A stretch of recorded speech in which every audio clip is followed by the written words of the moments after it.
Bueno, mirá, como bien relataban ustedes al comienzo, en la introducción, se vivieron días en que Rosario quedó prácticamente paralizada, sobre todo desde el fin de semana, desde los últimos asesinatos.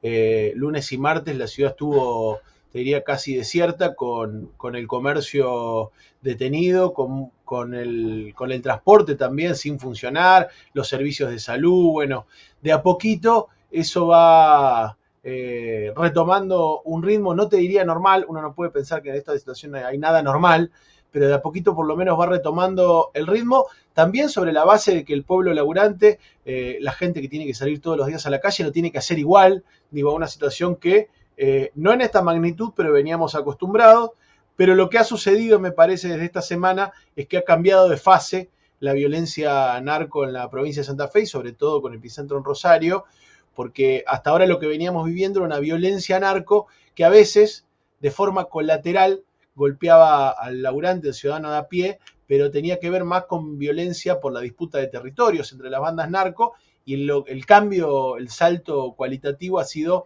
esta cuestión de usar a los rosarinos y a las rosarinas como mensaje de extorsión hacia el gobierno provincial, que tiene, si querés, el comienzo hace 15 días cuando balean primero un colectivo del servicio penitenciario, hieren al chofer del colectivo, y a partir de ahí se suceden estos asesinatos que ustedes decían. Hay que decir también que si bien ahora fue una cantidad de hechos en una semana, hay que decir también que habíamos vivido ya con gran preocupación hace unos meses una serie de hechos, de mensajes de las bandas con algunos asesinatos civiles. Ya había sucedido como un chico músico de aquí de la ciudad de Rosario que fue levantado de la calle y fue ejecutado en la puerta de la cancha de Newell's Old Boys con un mensaje. Bueno, me parece que eso empezó a tomar forma y ahora lo vemos en su forma más cruda, que es lo que estamos viviendo ahora, que ha generado, como bien decían ustedes, un pánico y un terror, pero que por otro lado, también la vida para la gente todos los días tiene que continuar, como decíamos, tiene que continuar su laburo, tiene que salir a la calle, pero por supuesto lo hace con mucha preocupación y mucho miedo, ¿no? ¿Qué crees que provocó ese cambio de fase que vos mencionas, Germán? Mirá, yo creo que también, como lo mencionaban ustedes, sin dudas el detonante tuvo que ver con las últimas políticas de seguridad, con las que uno puede estar más o menos de acuerdo, digo, en torno al endurecimiento de algunas penas y algunos, por lo menos unas condiciones de encierro de lo que son los cabecillas de las bandas que han asolado a la ciudad en las últimas décadas, en la última década por lo menos. Eso es así, y por otro lado da la sensación que eso se tomó más con un apuro de mostrar acción y de mostrar respuesta a un electorado que efectivamente eligió esta conducción política provincial, sobre todo sobre la base de una campaña impulsada en el marco de la posibilidad de brindar seguridad. Y me parece que había una necesidad de poder mostrar gestión rápidamente, y eso llevó a que, bueno, la calle y las cárceles son apenas un fragmento del problema de la violencia narco en Rosario y en todo el país, ¿no? Y el resto de las cuestiones no está discutida, entonces efectivamente no había condiciones para garantizar la seguridad de la población. Yo la escuchaba cuando vino a dar la conferencia a la ministra Bullrich junto a Puyaro y al intendente de Rosario, Pablo Hapkin, con una fórmula muy parecida a la que utiliza Caputo y Milei en lo económico, ¿no? Esta idea de, bueno, hay que aguantar. Claro. Vamos a avanzar, hay que aguantar. El problema es que ese aguantar implica la vida de los laburantes, ¿no? Digo, me parece que en esa lógica se entró y efectivamente estamos viendo la consecuencia. No, además, nadie tiene por qué salir a laburar con miedo de que lo maten. La verdad que es impresionante lo que se está viendo en Rosario. Totalmente. Ahora, tenemos entendido que la ministra Bullrich quiere poner a los militares, a las Fuerzas Armadas, a cargo de la seguridad interna. Me imagino que justamente lo dice pensando en la situación de Rosario. ¿En qué pensás cuando te digo esto? Mirá, la verdad que lo vemos con mucha preocupación porque se intentan aplicar fórmulas que se extrapolan de otras experiencias y que en principio no tienen las características, Rosario no tiene hoy las características, por más que sea lo más fácil de pensar o lo más simplista que a veces uno escucha en los grandes medios de comunicación, sobre todo de Buenos Aires, esta idea de comparar a Rosario con México, comparar a Rosario con Colombia, comparar a Rosario con Brasil.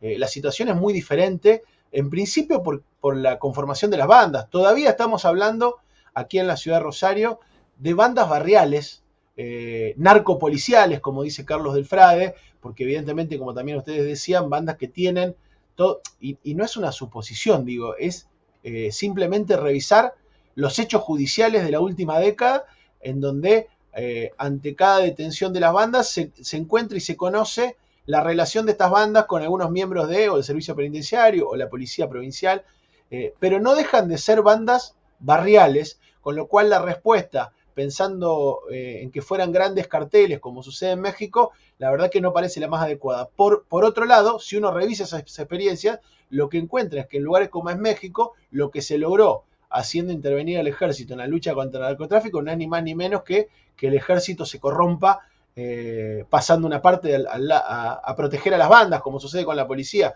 con lo cual da la sensación que además, en una situación compleja socialmente como esta, uno entiende, y pensando en la historia argentina, que es muy finito el límite de esa participación de las Fuerzas Armadas en la seguridad interna, de pasar del combate al delito a pasar al control social, ¿no? Con lo cual no... Y después, digo esto, lo que decía hoy, son varios elementos que no están tenidos en cuenta. Yo siempre cuando charlamos de esto con otros colegas que me han llamado también de otros lugares, digo, hay 3 elementos clave que no están en el debate de la seguridad y de la guerra contra el narco en Rosario. Uno tiene que ver con el control de los puertos. En nuestra ciudad y en nuestra región, yo les estoy hablando desde la ciudad de San Lorenzo en este momento, donde está el complejo agroexportador más grande de la Argentina, vemos constantemente, y hemos visto también en la última década, las noticias de la salida de toneladas y toneladas de droga de los puertos de la región, inclusive el año pasado, hace muy poquito, en el puerto de Rosario, que está en manos de los directivos de Vicentín, con incautaciones gigantescas de droga. Bueno, ese debate no aparece, y sin embargo, lo que está claro, lo que aparece en las primeras investigaciones, es que los grandes carteles, principalmente el primer comando de Brasil y carteles que tienen que ver con México y otros lugares, utilizan los puertos de nuestra región y el Paraná, la mal llamada hidrovía, como puerto de salida de la droga y como puerto de llegada de la droga desde el norte. Y en ese camino es que alimentan a las pequeñas bandas de la región como soporte técnico para hacer esas operaciones. O sea, no se discute lo de los puertos. Por otro lado, no se discute, y además ahora la introducción de Estados Unidos en los puertos con el cuerpo de ingeniero. Claro, Por puertos otro lado, totalmente no hay extranjerizados además, ¿no? Totalmente extranjerizados. El Estado, digo, un modelo de Paraná que en los últimos 25 años, salvo el lapso del último año y medio, estuvo en manos privadas, en el mismo lapso en que creció el Paraná como ruta de la droga. Con lo cual está la muestra que en manos privadas y sin participación del Estado, el resultado es este. Segundo punto, lo digo rápidamente, el tema del lavado de dinero. Rosario tiene, por ser, que digo que esa vez es la característica que a uno le da la sensación de por qué es Rosario y no es Córdoba o no es otra gran ciudad de la Argentina. Rosario tiene una estructura de lavado de dinero montada sobre los negocios históricos del contrabando de cereal, del contrabando de las grandes exportadoras. Tiene montado toda una estructura de lavado de dinero que está en el centro de la ciudad, que no está en los barrios. Como dice también Carlos del Frade, ahí no entra la tanqueta del ejército, ¿no? En las cuevas financieras del centro de Rosario. Con lo cual, el lavado no solo no se discute, sino que les comento una noticia, pero que parece increíble. Un fiscal esta semana, el fiscal Moreno, hizo público un reclamo porque no tiene, es uno de los que estudia los delitos complejos, está en la causa Vicentín, y planteó que no tiene ningún recurso para enfrentar un delito tan complejo y el análisis complejo de los delitos financieros. Está trabajando él y 2 pasantes. Bueno, la respuesta del MPA, del Ministerio Público de la Acusación, fue sancionar al fiscal Moreno por hacer público ese reclamo. No hay estructura para investigar el delito financiero. Y tercer punto, como bien decían ustedes, la policía. No hay ningún planteo, no digo que el centro en este momento de crisis tiene que estar puesto en la policía, pero no hay ningún planteo para pensar qué hacemos con la complicidad policial, qué hacemos con estas bandas narcopoliciales que ya se ha comprobado, y esto no es información periodística, no es información de pasillo ni de rumores, judicialmente se ha comprobado la participación de la fuerza de seguridad en estas bandas. Por lo tanto, todas esas cuestiones, si no están tenidas en cuenta, da la sensación que tiene que ver más con un show político, como el que hizo esta semana la ministra Bullrich, que hizo sacar de Rosario una cantidad de móviles que estaban para que entraran cuando ella llegara. Digo, aparece el show en toda su forma más descarnada, y ya a esta altura, además, los rosarinos no tienen mucha expectativa, porque esta es la 11ª vez, 11 veces hubo megaoperativos federales en Rosario con la idea de bajar a las fuerzas federales para combatir el narcotráfico, y el resultado ha sido el que vemos hoy. Justamente sobre eso te quería preguntar, Germán, ¿qué impacto puede tener la militarización en este escenario pensando en las barriadas populares, ¿no? Mirá, en principio, yo digo, no vamos a hacer futurología. Lo que podemos hacer es un repaso de lo que ya pasó, porque efectivamente cuando se aplican las mismas recetas, los resultados no pueden ser muy diferentes.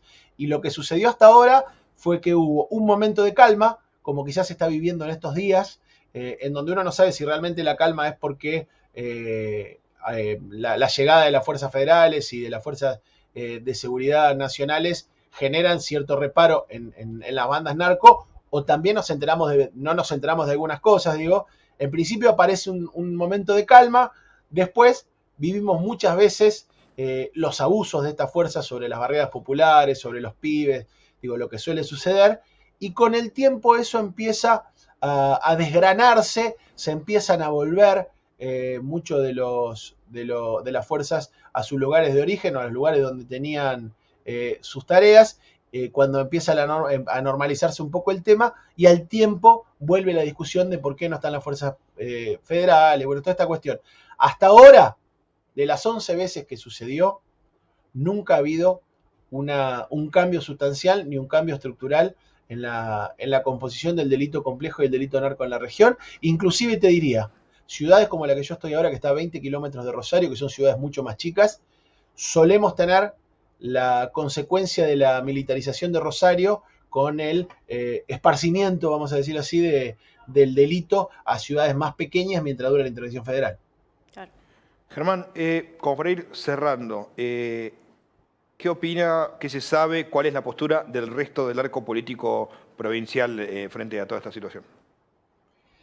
En realidad hay un reclamo del arco político provincial de poder colectivamente enfrentar el problema. Hoy lo está tomando centralmente el Poder Ejecutivo de la provincia, lo está tomando el gobierno de Maximiliano Puyaro, y no ha habido convocatorias amplias ni multipartidarias para el debate del tema. Hay planteos en ese sentido, decía hoy de Carlos del Frade, por ejemplo, como diputado provincial, planteando la necesidad de un acuerdo político general de todas las fuerzas para poder tomar definiciones. Eso no es lo que aparece hoy, y hay preocupación. Lo que pasa que también, digo, esto se da en un marco en el cual la demagogia de la seguridad, como suele suceder, empuja a que sea muy difícil opinar en un sentido contrario, ¿no? Digo, y uno entiende la preocupación y la desesperación de la gente en torno a que llegue cualquier solución, y si esa solución tiene que ver con fuerzas federales y fuerzas militares, no queda espacio para otras opiniones, pero efectivamente no aparece una cuestión de convocatoria a los espacios políticos.